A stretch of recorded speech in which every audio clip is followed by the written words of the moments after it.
বর্তমানে ব্রাজিলিয়ান সাপোর্টারদের মনে কিছু প্রশ্ন জেগেছে। ব্রাজিলের পরবর্তী ম্যাচগুলোতে নেইমার খেলবে কিনা, আর ব্রাজিলের পরবর্তী ম্যাচগুলো কখন আর কার সাথে, বিস্তারিত থাকছে ভিডিওতে। ব্রাজিলের পরবর্তী ম্যাচ অনুষ্ঠিত হবে আগামী সেপ্টেম্বর মাসের 5 তারিখ শুক্রবার সকাল 6টা 30 মিনিটে চিলির বিপক্ষে। আর ব্রাজিলের দ্বিতীয় ম্যাচ অনুষ্ঠিত হবে আগামী সেপ্টেম্বর মাসের 10 তারিখ বুধবার সকাল 5টা 30 মিনিটে বলিভিয়ার বিপক্ষে। বর্তমানে ব্রাজিল 16 ম্যাচ খেলে 7 জয় 4 ড্র এবং 5 ম্যাচ হেরে 25 পয়েন্ট নিয়ে পয়েন্ট টেবিলের তৃতীয় স্থানে অবস্থান করছে। এই জন্য ওয়ার্ল্ড কাপ কোয়ালিফায়ারের এই ম্যাচ দুটি ব্রাজিলের জন্য অনেক গুরুত্বপূর্ণ।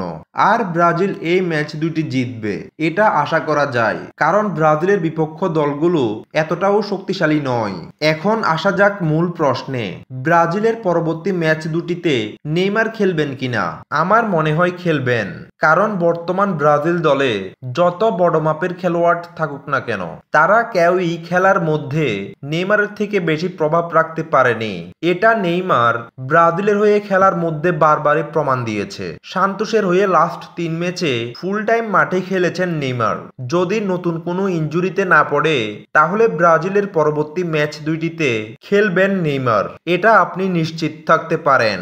আপনি যদি একজন ব্রাজিলিয়ান সাপোর্টার হয়ে থাকেন, তাহলে অবশ্যই ভিডিওটি লাইক কমেন্ট শেয়ার করবেন। আর চ্যানেলে নতুন হয়ে থাকলে অবশ্যই চ্যানেলটি সাবস্ক্রাইব করে দিবেন।